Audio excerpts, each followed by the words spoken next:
개발에 대한 호재를 한번 알아보도록 하겠는데요. 이 개발에 대한 호재는 기사에 나온 내용을 토대로 제가 한번 알려드리도록 하겠습니다. 우선 보시면 영등포는 낙후되어 있는 지역이다 이렇게 말씀을 드렸는데, 이 낙후되어 있는 지역을 이미지가 벗어나서 어떤 행진을 하고 있는지 구체적으로 한번 알아보도록 하겠는데요. 뉴스를 토대로 보시게 되면 많은 분들이 아시다시피 지금 이 정부에서는 사실은 영등포 쪽박촌이죠. 쪽박촌에 대한 공동사업을 개발을 하겠다는 이런 내용인데요. 이 내용을 보시게 되면 우선 층고가 4층 높이로 1200가구가 주상복합타운으로 새로 탈바꿈을 한다는 이런 내용이 담겨 있습니다.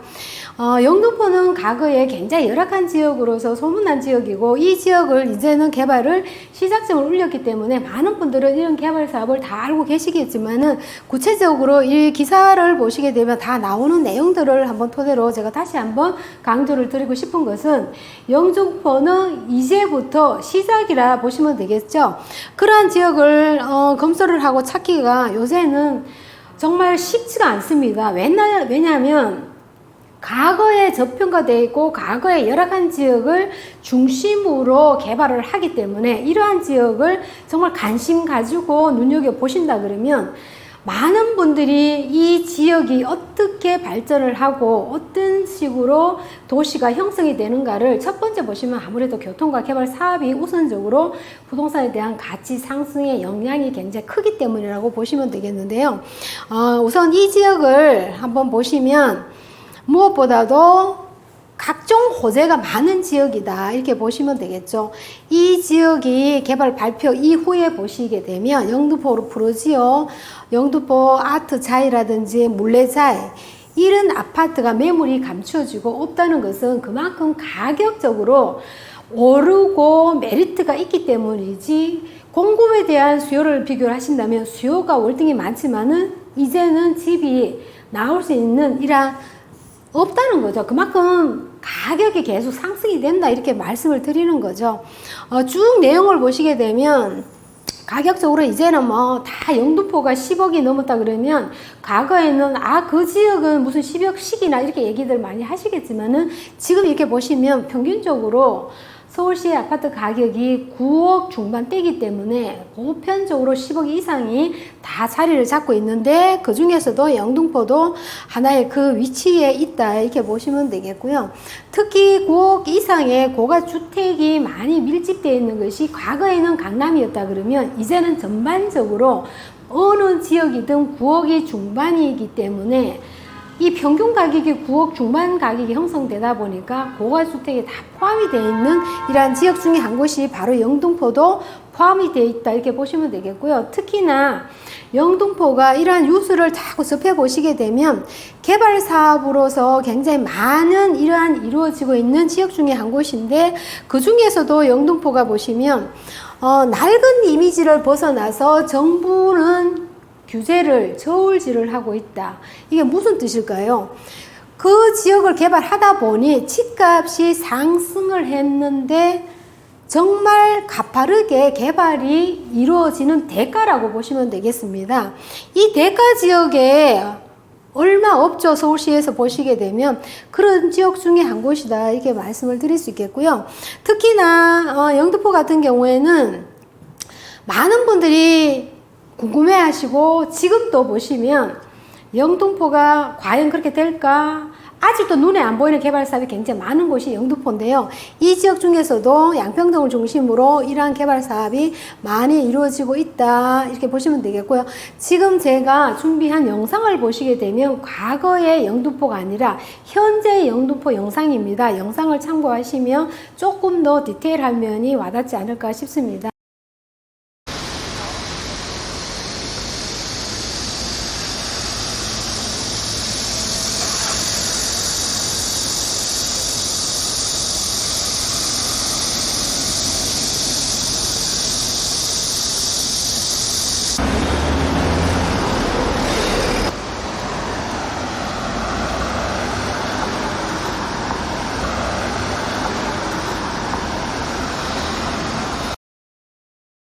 그 다음 뉴스를 한번 들어가 보겠습니다.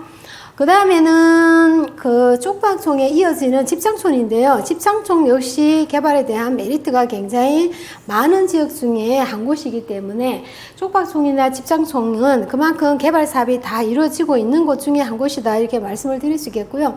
특히나 이제 이것도 한번 보시게 되면 위치가 영등포동 4가에 위치를 하고 있는데, 집장촌의 분포도를 보시게 되면 이러한 개발 사업이 전반적으로 다 이루어지고 있는 이러한 실정인데요. 특히 이러한 지역 중에서도 여러 군데가 많이 있겠지만은 밀집되어 있고 과거에 열악한 지역을 이제는 다 개발 사업을 하겠다고 받아들이면 맞을 것 같습니다. 이러한 내용들이 쭉 나와 있는데요. 이미 이러한 개발 사업들은 다 많은 분들이 알고 계시는 내용이라고 말씀드리고 있겠지만은 그 중에서도 이 낙후되어 있는 지역의 개발이 이루어지는 주거 형태로 변모가 되고 업무 지역이라든지 IT 산업, 4차 혁명 산업이 다 이루어지고 있는 곳 중에 한 곳이다, 이렇게 말씀을 드리고 있습니다. 특히나 또 하나의 요소를 보시게 되면 그 신안산선이 들어옴으로써 영등포가 굉장히 들썩거리는 중에 한 곳이 바로 이 교통인데요. 신안산선은 많은 분들이 또 관심을 갖는 것 중에 한 곳이 이유가 있겠죠. 업무 지역이라든지 이런 지역의 노선 중에서도, 새로 만들어지는 노선 중에서도 굉장히 인기가 있는 노선이라 이렇게 보시면 되겠는데요. 특히 이 수혜 지역은, 신안선의 최대 수혜 지역은 영등포 개발을 함께 얻고 가는 지역이기 때문에 이 관심을 안 가질 수가 없는 이러한 형태를 갖고 있다, 이렇게 보시면 되겠습니다.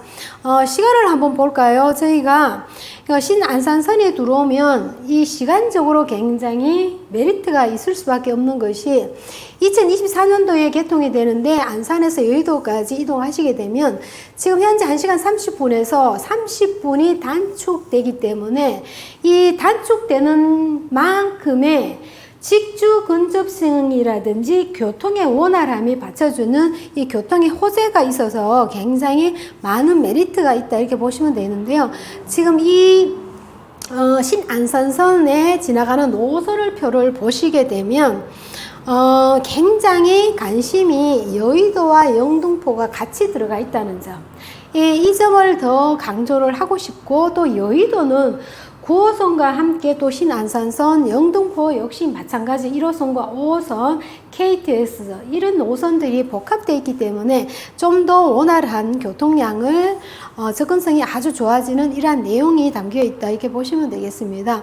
특히 또 한 가지 더 말씀을 드리자면, 이 신림선을 개통하게 되면 서울대에서 여의도까지 출퇴근 시간이 40분이 걸리는데요. 지금 16분으로 단축이 되어 있다, 이렇게 보시면 되기 때문에 이 노선 역시 마찬가지로 9호선을 이어주는 여의도와 색강, 또 1호선과 7호선, 2호선을 지나가는 이러한 노선이기 때문에 굉장히 교통에 대한 호재가, 서남권은 더 이상 말할 나위 없이 교통에 대한 호재가 굉장히 많은 곳 중에 한 곳이다, 이렇게 말씀을 드릴 수가 있겠고, 또한 영등포 개발 호재, 지금 제가 앞서서 말씀드린 이 호재가 지금 복합적으로 여기 다 들어가 있습니다. 특히 여의도와 영등포는 2030 도시 기본계획에 포함되어 있는 3 핵심 도시라는 거와, 또한 쪽박촌과 집장촌의 개발에 대한 호재, 또 거기에 대해서 영등포 유타운 지역, 이런 지역이 굉장히 개발에 대한 탄력을 받기 때문에 영등포 중에서도 양평동은 그 핵심 지역 역할 중에서도 9호선에 대한 메리트가 굉장히 크게 와닿고 여의도의 접근성이 아주 좋은 지역이다, 이렇게 보시면 되겠고요. 특히 이러한 풍부한 개발 호재가 이루어지기 때문에 영등포 부동산 시장은 굉장히 상승할 우수 시장이라고 말씀을 드릴 수가 있다, 이렇게 보시면 되겠습니다.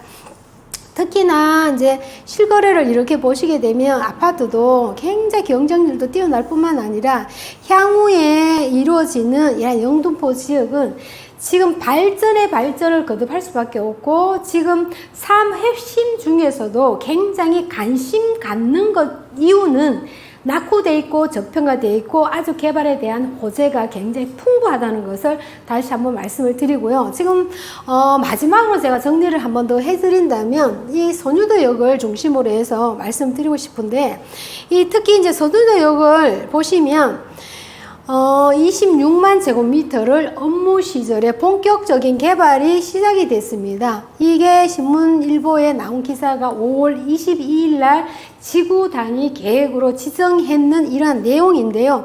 이런 내용을 토대로 보시게 되면 그림에다 이 지도에다 보신 바와 같이 선유도 역세권입니다. 이 역세권이 굉장히 작습니다.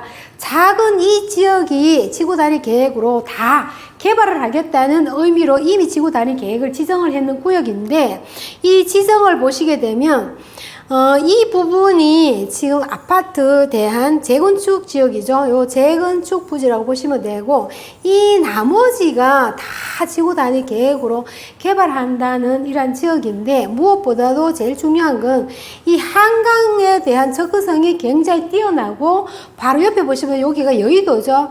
여의도의 접근성이 아주 월등히 뛰어나며, 또 이쪽으로는 목동이죠. 목동에 대한 재건축에 대한 수요까지 바라볼 수 있는 것이 바로 이 지구 단위 지정이 되는 휴풍 효과로서 굉장히 메리트가 있고 핵심 지역이라는 것을 다시 한번 제가 말씀을 드리고 싶습니다. 양평동이 이 향후의 메리트가 얼마나 많이 있는지 정말 이 지도에만 봐도 이미 답이 나와 있는 것처럼 굉장히 메리트 있는 지역이 바로 양평동이라는 것을 다시 한번 말씀드리는데요.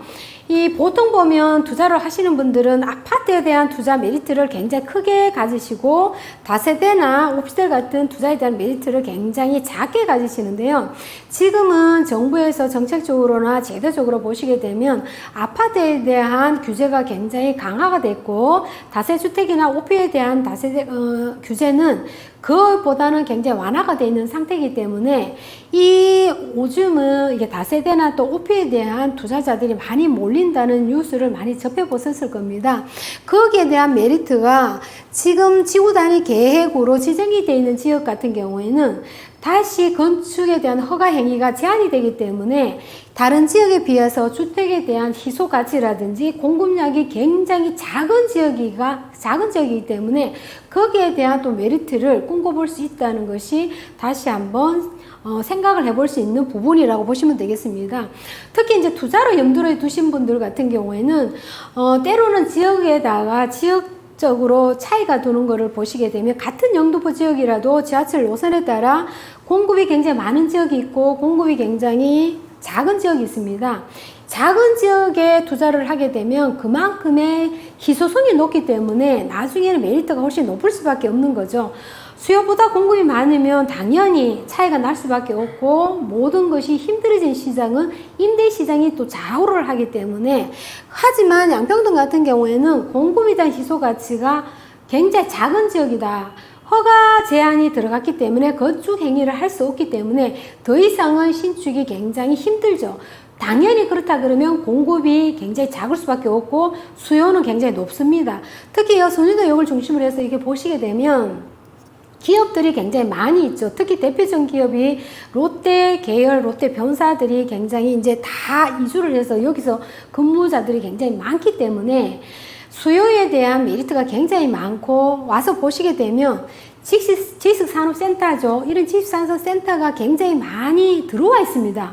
들어왔다는 것은 그만큼 사무실이 많이 있기 때문에 수요가 가능하고 공급이 그만큼 받쳐주는 지역이라고 보시면 되기 때문에 젊은 분들이 굉장히 많고 일자리가 많다. 결론은 그거죠. 많고 교통이 편하니까 올 수밖에 없는 거고, 일자리가 있으니 또 올 수 있는 거고, 이런 것들이 바이클처럼 돌아가는 지역이라고 이렇게 말씀을 드릴 수 있는데, 거기에 따라 또 개발에 대한 행위 제한이 이제 들어갔기 때문에 투자에 대한 메리트뿐만 아니라 부동산에 대한 가치 상승까지 정말 관심을 가질 수밖에 없는 지역이다, 이렇게 말씀을 드리고요. 앞으로는 오늘은 양평동을 시작했지만은 다음 시간에는 다시금 영등포 구 내에서 또 관심 갖는 지역이 또 있죠. 그 지역을 다시 한번 제가 세세하게 분석을 해 드리도록 하겠습니다. 이번 시간은 여기까지고요. 저희 갓부동산 유튜브 많이 시청을 해 주시고 구독, 좋아요 많이 눌러 주시면 감사하겠습니다.